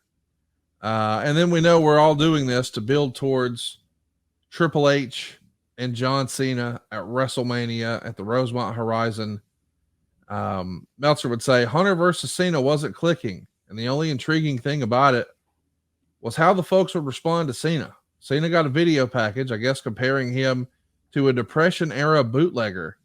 And so he comes out in a vintage car flanked by Al Capone and his men, one of whom, believe it or not, was CM Punk. What do you think of this entrance, this presentation for John Cena at WrestleMania? Thought it was cool as shit. It was Chicago based. It was, Al Capone. It was to a lot of people in Chicago, Al Capone was a hero. He was only a heel to the feds, but to the general population, a lot of the general population looked at Capone as a hero figure. And this was just simply territorial, where we're in Chicago. Let's do a Chicago themed entrance, man. Let's make this cool. And I thought it was a damn cool entrance. It was a damn good match too. Hunter gets some boos early, but when he starts beating the crap out of John Cena, the place goes bananas for him. And eventually, boy, they really get him going. There's dueling chants. Let's go Cena, F you Cena. Eventually the sledgehammer comes out. Somehow Cena kicks out. Eventually Hunter goes for the pedigree. Cena hits the FU and Hunter kicks out. And when he does, the place goes ballistic. Cena misses a high cross off the top. Hunter goes for another pedigree, but Cena slips out, rolls through, and puts on the STFU. They tease doing a pass out finish, but eventually Hunter taps. Meltzer gives it 3 3/4 stars. I mean, I could see how if you were a hardcore fan at the time, you might think, oh man, they're pushing him down our throats. I get that sort of thinking, but this reaction, hey, they're not with him. They're with him. Oh man, they're just into the match. They fall in love with the story. Maybe the year before with JBL was flat. He had a hell of a match with Triple H here though. He had a hell of a match with JBL the year before too. I just think that it was different. And going into Chicago with Triple H, excellent match. And, they had the people in the palm of their hands. And again, cool to boo Cena in certain spots where you think, and I do think there was that sentiment that people thought we were shoving John Cena down their throats, but they respected John. Through the boos, through all that, man, they still popped on the entrance and they popped on the finishes. They were there for him. They cared about him. They gave a shit about his matches and what he was in. And that's the secret. That's what a lot of people, so many people just don't understand. Well, I'm going to do this, big move to get a ooh and an ah from the crowd. Okay. Then what? To have them emotionally involved in what you do is the goal. For them to care about everything you do. Win, lose, draw. Doesn't matter. They still care about you in the end. They either cared that you got your ass kicked and they liked it and you deserved it, or they cared because you came out on top and you fought adversity and you won. Versus, it's just a match. There's no reason for this match. There's just people going out and doing moves. It doesn't mean anything. John made you feel. Right. John still makes you feel. And that's the secret. He made people feel by being genuine and being real in what he did. Well, I'll tell you what, he was real at ECW One Night Stand. 2006, the second version of One Night Stand. It's one of the most fun spectacles you could see with John Cena. This crowd is all over him to the point where he takes his shirt off, throws it to the crowd. They throw it back. Just hilarious stuff. F you, Cena. You still suck. A rowdy crowd, but a really fun environment for this match. What did you think of that reaction and how Cena handled it? This was really fun to watch. Again, that's watching a pro in action. That's watching John Cena take the audience and taking them on a ride. And it was the ride that the audience, that particular audience, that night wanted to go on. So John said, let's go for a ride, folks. And took them on a ride that none of them will ever forget. And they never in a million years thought we would do what we did in With Rob Van Dam, yeah. putting the championship on Rob Van Dam. Never. It was against everything we would do. Exactly why we did it. Cena, as always, just a pro's pro for all that. All the way through. I don't think Cena would have had it any other way. That may have been a fight. If you'd gone to John and say, hey, John, you're going to go out, you're going to beat Van Dam. I think that John would have fought that adamantly. Something he wasn't fighting is paying it forward. He remembers how instrumental OVW was to getting him up and going. So he's actually going to go back to Louisville, Kentucky to wrestle at Six Flags on June 30th. And he's going to wrestle Aaron Stevens, who we know went on to become Damian Sandow. This is obviously a big deal for Danny Davis and Jim Cornette and folks like that, but it probably meant a lot to John to go back to his roots and show appreciation for the folks who helped, quote unquote, make him, right? Yeah, because that's the person John is. And John's, it's interesting.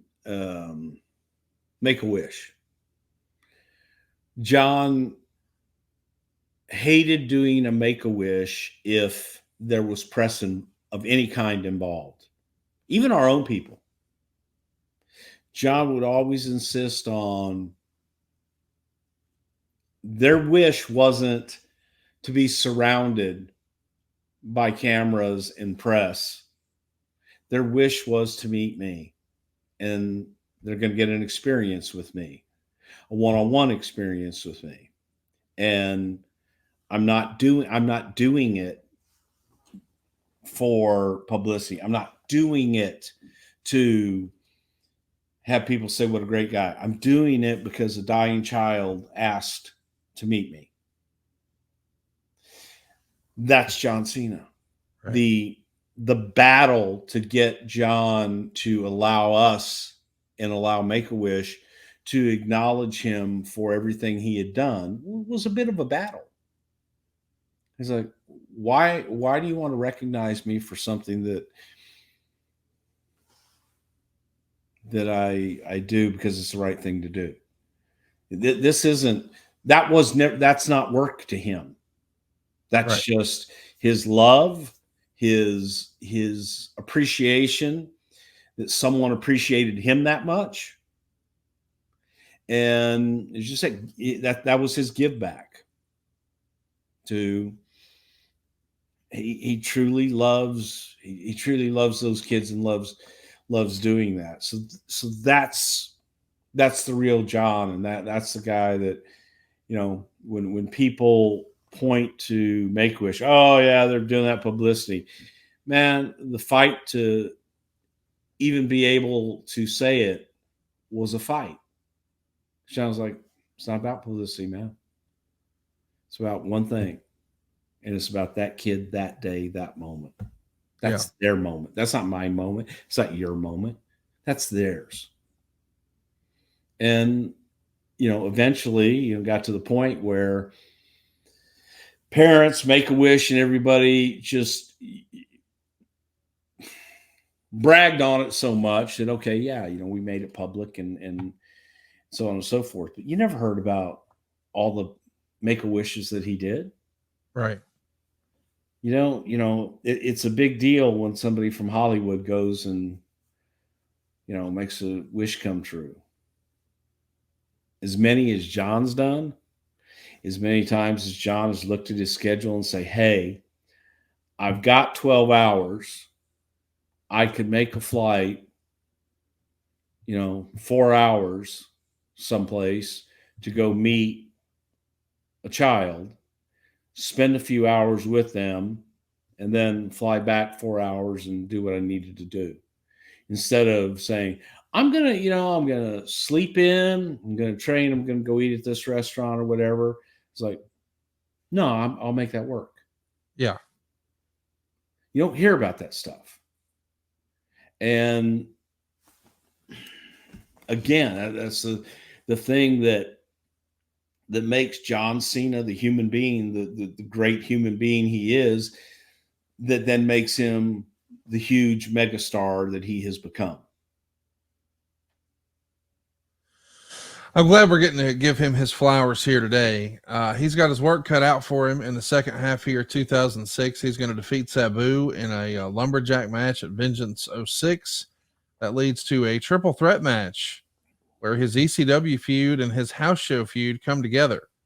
On the July 3rd episode of Raw, Edge is going to defeat Cena and the champion RVD for the WWE title. And of course, we know why that is. Rob Van Dam had a little legal circumstance. And from here, Cena and Edge becomes a really memorable feud. And I'm curious, do you think that would have always been the case? Or once the Rob Van Dam stuff happens, we pivot and it was just the natural next step? It was a pivot because we really wanted to see if Rob had legs. And unfortunately, we'll never really know. But, you had Edge sitting right there, and it was an easy pivot. Logical. Well, it's logical that Cena is now chasing Edge's title for the next 2 months. He'll finally win it at a TLC match in Unforgiven. That's September 2017. September 17th of 2006 here in Toronto. And they keep working together through a variety of gimmick matches, if you will. Street fights, no holds barred matches. Cena has one hand tied behind his back, easy for me to say. Steel cage matches, tag matches with different partners. When did you know, man, Cena and Edge, this is a classic rivalry. I mean, I think a lot of it had to do with Edge and Edge's dedication to it as well. Edge kind of became that Joker character and became unhinged. Didn't, wash his hair for 2 weeks type shit, and just submerged himself into this obsession with John Cena. And so much of that also has to be applauded to Edge because of the commitment that Edge made to the program. And they were the same yet opposite. So that's what really made that work. And they both had the dedication and the willingness to sacrifice to make that work and do whatever needed to be done. When you think about all-time John Cena classic rivalries, is Edge number one for you? Is it Kurt Angle? Is it CM Punk? Is it Shawn Michaels? Is it The Rock? Well, I think if you look overall, through his whole career, I think people recent memory would probably say The Rock. For me, I look at the build, and without John Layfield to take John on that ride and take all of those steps with John, I don't know, it would have been the same. So I credit Layfield in that rivalry the most because that's what made John a bona fide superstar. And then John took it from there. And I think John then was able to make his opponents bona fide superstars, those that were worthy. So for me, the rivalry with John is the one I remember most because it was the most challenging. It was do or die. Right. And that's what I remember. And I think most people in later years will say, oh, The Rock and Cena, because that was such a great, real, rivalry that everybody could feel and got into. I think John has had so many great opponents, but when I think of those big rivalries, at least from my perspective, I think of Randy Orton and Edge as sort of 1A, 1B for me. Randy Orton probably number one though. Yeah. Yeah. Yeah. And then, of course, the feud he had with The Rock at WrestleMania. That's a story for another day.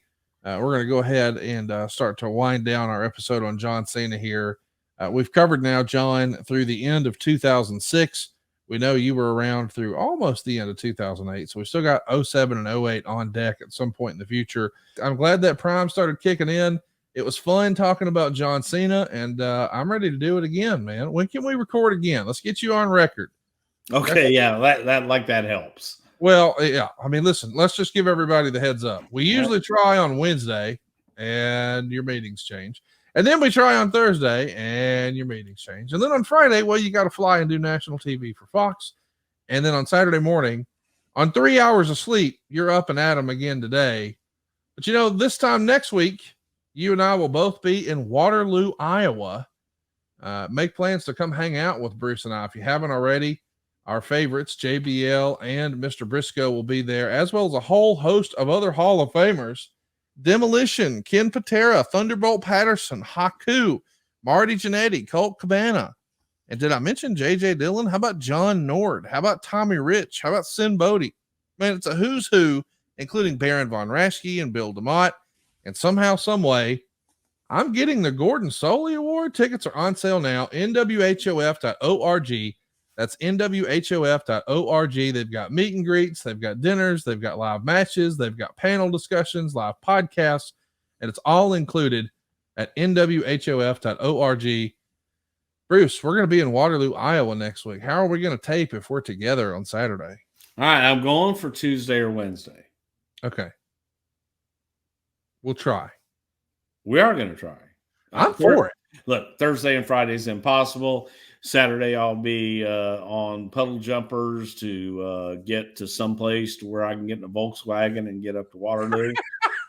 And hopefully you've made plans for me to have someplace to sleep for 2 hours before I jump back on a plane and get back to civilization and then leave to go back to Florida on Monday. So think about that. I'm doing Orlando on Friday night. I'll get back at whatever 3 o'clock in the morning on Saturday night, morning, if I'm lucky. Yes. And then fly out at 6 a.m. to Chicago, to Cedar Rapids, to the Volkswagen, to Waterloo, to back to Cedar Rapids, to let me talk 6 about a.m. to get back to then do Raw all day on Sunday, then to fly to Tampa on Monday to actually produce Raw. So, yeah. Why are you coming home from Florida? Why don't you just fly to Waterloo from Florida? You know that reason. Oh man, I didn't really think about that crazy travel schedule. I don't know how you're going to sleep. You're going to be sleepy, stressed. I will sleep on the plane to Tampa. I mean, on the way there, I sleep in the morning on the plane going to TV, which is the best sleep I get all week. Sleeping on the plane on the way to shows. Yeah. Wow, how about that? Yeah. So. Well, there you go, boys and girls. Don't sleep on Something to Wrestle. We're a little tardy this week, but don't you be tardy. We're going to be on time next week. You heard Bruce out of his own mouth say we're going to try for Tuesday or Wednesday. We'll see you this Friday, just in time for another Something to Wrestle with Bruce Pritchard. I took a look inside your bedroom door. Oh, anyway, rock on.